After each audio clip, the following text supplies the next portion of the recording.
What is guys, hi once again, I'm coming at you guys with another content of Cookie Run Kingdom, and in today's video I want to go over Cookie Odyssey's final battle, and that is going to be the final strike inside of chapter 3 of Cookie Odyssey. Alright, I guess that was a kind of a very repetitive sentence, but here we go guys, and that is going to be using Sherbet inside of the team and how easy this stage can be once Sherbet is added into your team. So you guys are required to have 3 cookies, and that's going to be Dark Cacao, Hollowberry, as well as Pure Vanilla.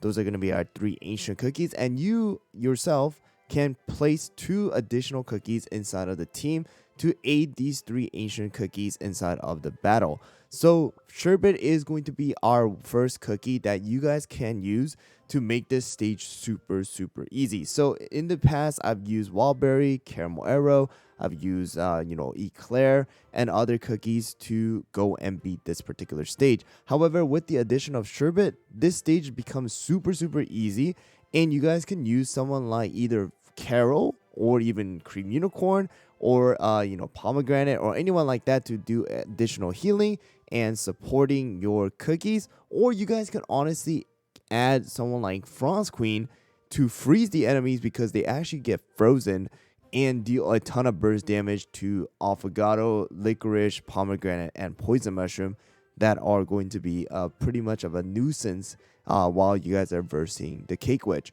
Alright, however, I'm going to be using this team here, and that is going to be Sherbet and Carol. Once again, you guys can use someone like Frost Queen inside of this team. You guys can use someone like Cream Unicorn.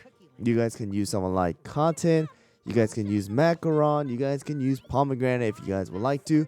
But I'm going to use Carol because I'm going to be using the Scythe. So, I can increase the crit percentage and the crit damage for Sherbet and other cookies inside of the team. So let's go over the topping real quick. I'm using the toppings that are going to be placed on the ancient cookies by default. Alright, so you guys can see these are the toppings that they have placed automatically. And for Sherbet, it's going to be 5 of the Swift Chocolate that I have going on here with 22.4% cooldown and 24.6% damage resist. Of course, the biggest thing that I would recommend you guys to focus on is going to be the damage resist and then the cooldown if you guys can. You don't need to have it at this high, but having it higher will definitely be better because you guys are able to shoot out the shards a lot faster, dealing more damage and slowing down the enemies. And then of course Carol is using 5 of the Singing Raspberry. This is not something that you need to have. You guys can actually go and use 5 of the Swift Chocolate as well. It really doesn't matter, but I'm using this. This is what I had on Carol. As you guys can see, 3.8% damage resist and 7.4% cooldown.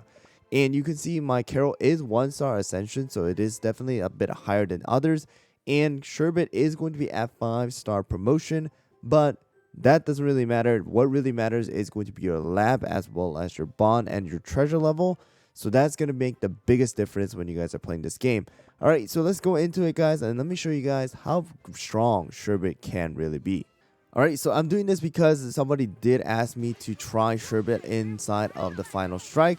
And, Sherbet is amazing. I've shared with you guys, Sherbet being a insane boss killer. And it's the same thing for this particular stage as well. Except now you're dealing with, 4 mini bosses as well as 1 big boss, So Sherbet just needs to go and cycle through those enemies together and, just deal the damage that he's able to deal. So if you guys do look at the enemies here, Poison Mushroom, Licorice, Pomegranate, as well as Affogato, you're going to be able to see that they do freeze from the shards. So that means that you guys can, like I said in the beginning, bring Frost Queen into the team and just deal a ton of burst damage to destroy the minions or the servants of Dark Enchantress, and just deal with Dark Enchantress with Sherbet in that case afterwards. But, like I said, I'm just using Carol to increase the crit damage and the crit, percentage of the team. So here we go. Let's, you guys can just watch pretty much Sherbet destroying the Cake Witch's team here. All right, so you can see right here, sometimes, they're going to get frozen. Sometimes, there's a chance, right? So you're not going to be able to see it all of the time. But right there, you guys were able to see Affogato did slightly get frozen right there. But yeah, there's a chance. At least that they are not immune to freeze, right? They are able to be frozen, but just keep in mind they do have this right over here. This is going to be the debuff resist increased by I think like 60 or 40%. All right, so but right here, poison mushroom dead, and licorice it seems like it's gonna be dying soon as well. But my cookies are super healthy, and sherbet not a problem because excessive healing is going to be changed to HP shield.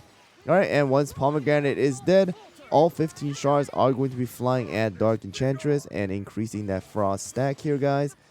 And right there, now it should be super easy once we get to this point, because sherbet is just going to fire all 15 shards, dealing a massive amount of damage to Dark Enchantress. Right, and should be over here.